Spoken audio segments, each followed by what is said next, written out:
Forrest Saunders inside the Florida Capitol after clearing its final committee hearing on Tuesday. A crackdown on hemp products in the Sunshine State now just one step away from the governor.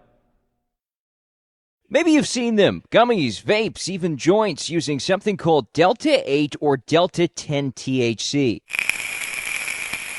They're often sold for their calming effects and totally legal in Florida if sourced from hemp, at least for now. What I think is true, and that is that the legislature has made some mistakes. A bill banning those products, getting through its last committee Tuesday and ready for a final floor vote in the coming days.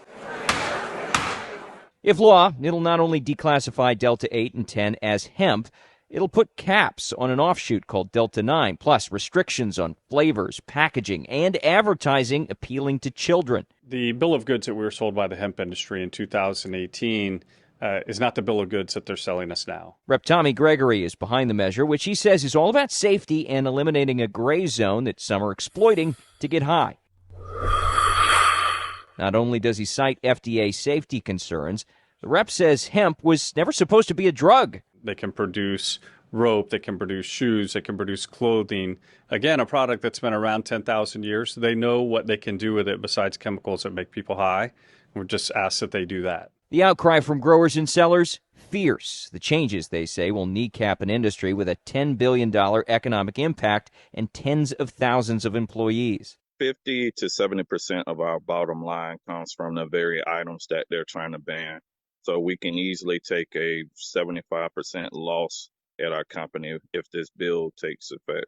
Randy Rembert is a hemp farmer in Florida and says the changes could end his small business. So if we took that type of hit, one, our loans possibly would default, and two, we would have to pivot and trying to scramble to figure out how we would survive.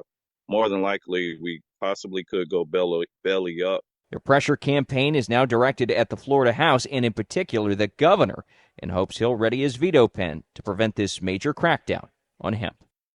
Now, whether Governor Ron DeSantis will sign this piece of legislation isn't yet known. Opponents are certainly hoping that economic impact will help sway him to veto, although in the past he has supported regulation of potent marijuana. That's the latest out here at the state capitol. I'm Forrest Saunders reporting.